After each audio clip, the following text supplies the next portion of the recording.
Hello everyone, and welcome to another edition of Paul's Cinema Picks of the Week.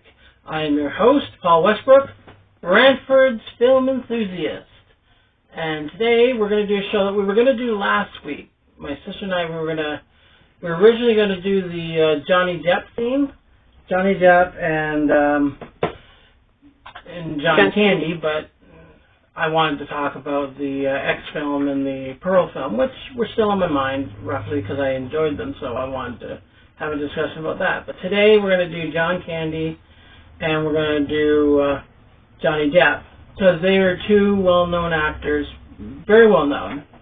And the films I've chosen some of Depp's more unknown films and John Candy's unknown films, including, I think I've got here both their first films, the ones that they did.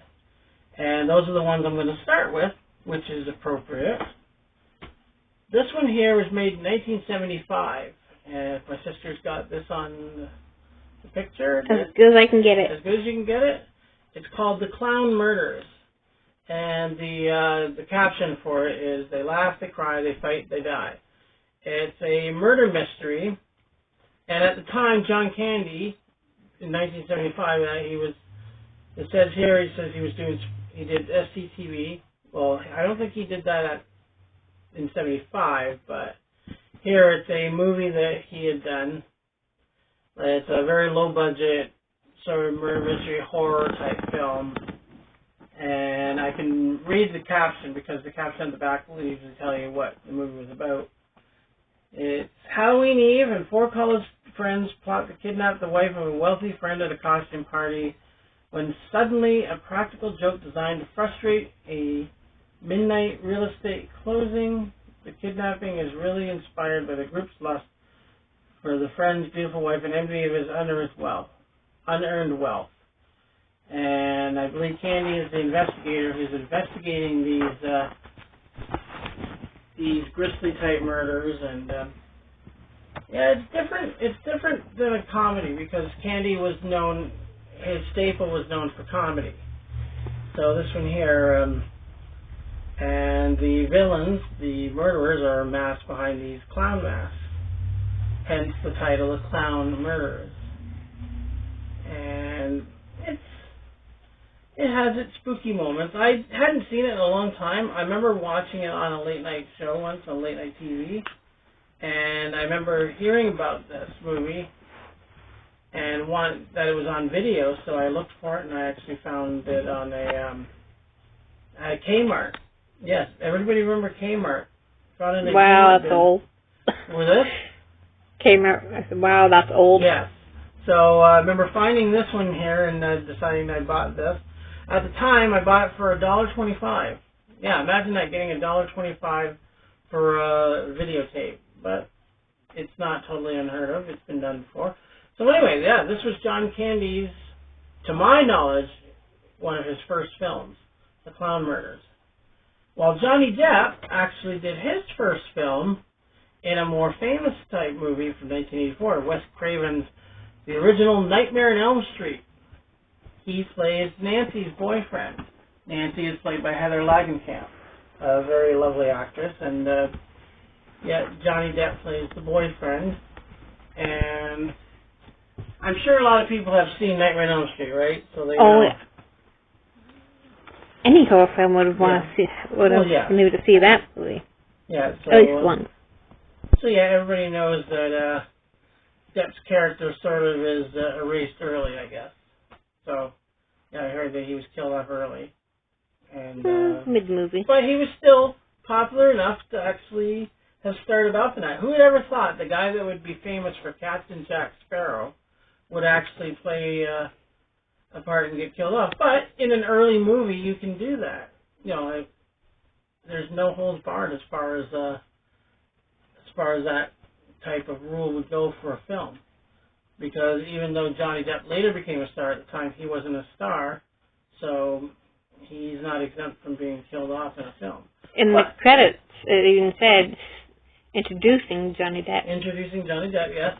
And believe it or not, he actually he came back.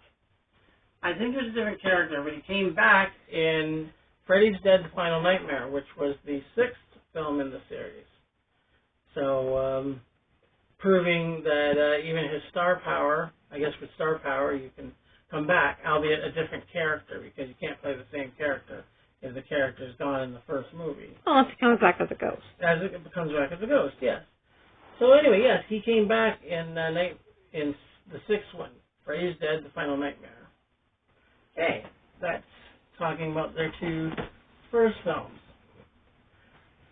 Here we have a double feature of John Candy films. You have Uncle Buck, where he plays a very eccentric uncle that babysits a family. Well, babysits these 2 kids. One kid was Macaulay Culkin. And, of course, Uncle Buck has to take the attitude from the sister. I guess the sister has a big attitude issue, so she tries that, but Uncle Buck is totally unfazed by it. It was one of John Candy's funniest roles. And, one of my favorites. Yeah, my sister liked that one there, too. And I thought it was okay. It has a cult following to this day. People still enjoy it. Then you got The Great Outdoors with John Candy and Dan Aykroyd as 2 fathers with their families. They're out camping, and they don't quite get along. Yeah, so, John Candy has the more conservative type family, and Dan Aykroyd, I guess, is the more hotshot, upper crust, yuppie type family. And they don't quite get along, but eventually, as they get along in the camp, they learn to cooperate together, and then the families get closer together. And that's really the theme of the movie. It's family. But I remember watching this with my friends Ron and Kevin and Bruce and myself. We used to rent it a lot from the store, and the famous one is the bear. Big bear chase. That's the big line in the movie. But there's so much funny bits in this film, and if you enjoy great comedy, it's one of the very best comedies you can get out there. Like there's Planes, Trains, and Automobiles, which I would have brought, but we'd already discussed that one in a Thanksgiving theme, so I decided I can mention it. Planes, Trains, and Automobiles was hilarious, and so was Great Outdoors. Those are my 2 favorite John Candy comedies. Oh, 3, Splash, where he plays Tom Hanks' brother.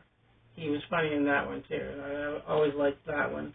And Great Outdoors, and, of course, like I said, Uncle Buck was okay, but wasn't really my top favorite.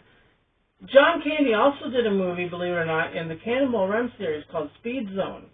It was a direct-to-video movie he made in '89, and he plays parking lot attendant. He's hired by Eugene Levy's character to drive his girlfriend to California for a movie shoot.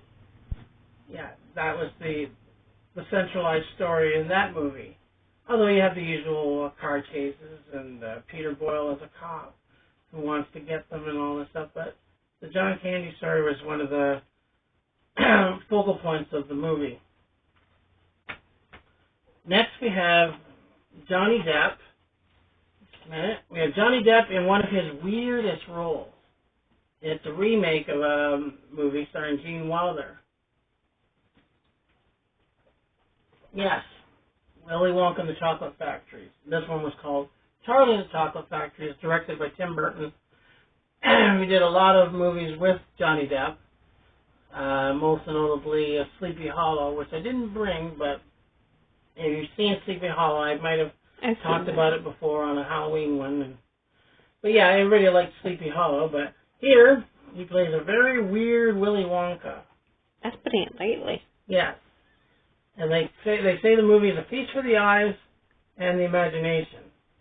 But Depp didn't really play it to the same way that Gene Wilder did. Gene Wilder had a whimsical type eccentricity about him. Johnny Depp just came off as very weird and at times very creepy. A lot of people said that when they saw the film. They thought Depp's performance was a little creepy. But at the same time, he does manage to carry the film, and I don't think this one was really a musical. And in this one, you get a look into the background of Johnny Depp's character, Willy Wonka.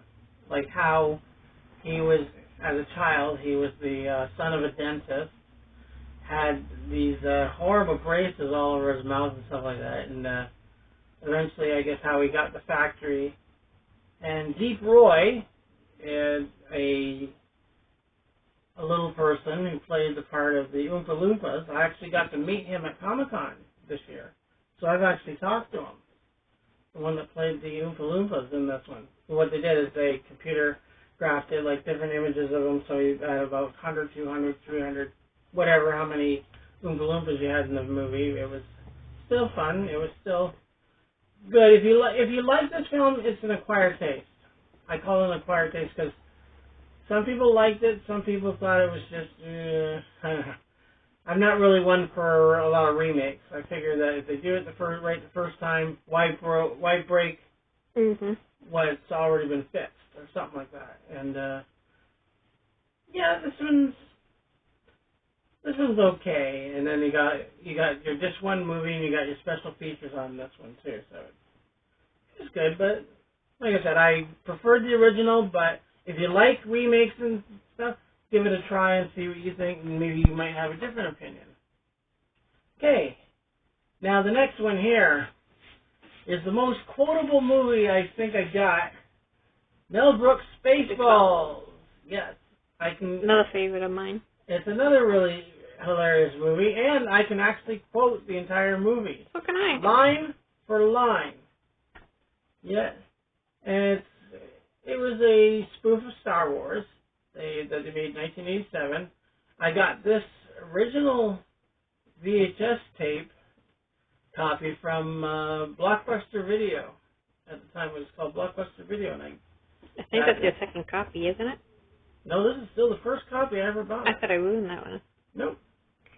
I actually kept this one, and it stayed in good condition. And it's more or less a spoof of, like I said, of Star Wars, and you get all the little nuances and nods to different movies and different shows, and it's hilarious. It's most of Mel Brooks' movies are. It's not overly offensive. Like I remember the Blazing Saddles one was really, really offensive, and PC people really came down on that one. But no, this one has tongue-in-cheek humor without actually going into the overly offensive type movie. And John Candy, yes, he's in this. He plays Barf. He plays a Mog, which is half man, half dog, and he's your own best friend. And you get Bill Pullman. This is actually the first movie I actually saw him in as Lone Star, which was a take on Han Solo. Daphne Iniga, she plays the part of the Princess Vespa, who is Princess Leia knockoff. And Joan Rivers was in this. She does the voice of the droid Dot Matrix. And Colonel Sanders was George Weiner, not George Wells. Where am I getting that from? King Roland was Dick Van Patten, the late Dick Van Patten, star of 8 is Enough. And Rick Moranis in the most hilarious role as Dark Helmet, which was his whiny take on Darth Vader. Absolutely funny. You have to watch the ludicrous speed scene alone just for it's worth the entire film. Mm-hmm. I think that one was worth the entire movie itself, and they were thinking of doing a sequel to this, but after a lot of thought, I don't think they decided to do it, which I'm thankful for, because why ruin something that's already really good and people love? So they just left it the way it was. They didn't bother to remake it, thank goodness, and they didn't have to do a sequel. They just kept it at Spaceballs, and you should be able to find it on Blu-ray right now. The Blu-ray, I checked out the Blu-ray, and it has a watch the film at ludicrous speed feature, which I might have to. Okay, now you're gonna have to buy me one. I might have to find that one because I want to.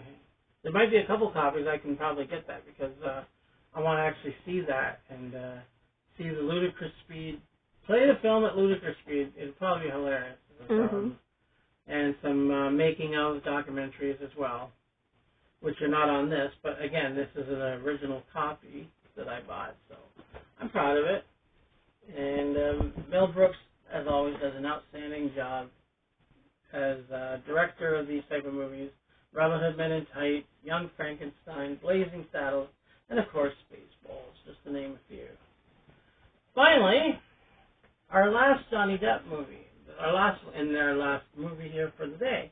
Johnny Depp did a movie called Secret Window, and it's a mystery type movie.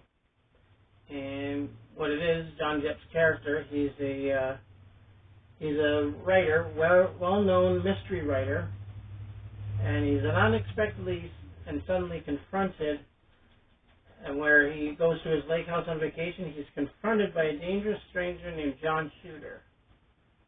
And apparently, he claims that Depp's character plagiarized the short story, The Psychotic Shooter Demands Justice. When Shooter's demand turns to threats and then murder, Rainey turns to a private detective for help.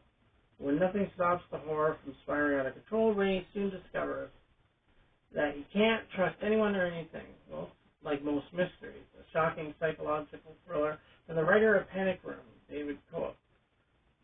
So Depp, again, he's not playing his usual eccentric type character. He actually plays a relatable character. He's a writer. The person comes to his home. The person threatens him because of plagiarism on a work that he did. So apparently this guy threatens to kill him, and Depp gets this detective to help him. And more or less how the story, it's slow and methodical. It's a slow and methodical type movie that you can appreciate for the acting and for the story itself. But you don't see Depp playing a lot of characters like this very often, because he's used to playing these unusual characters, like Captain Jack Sparrow, like Ichabod Crane, or Crybaby. Or the Crybaby movie, yes.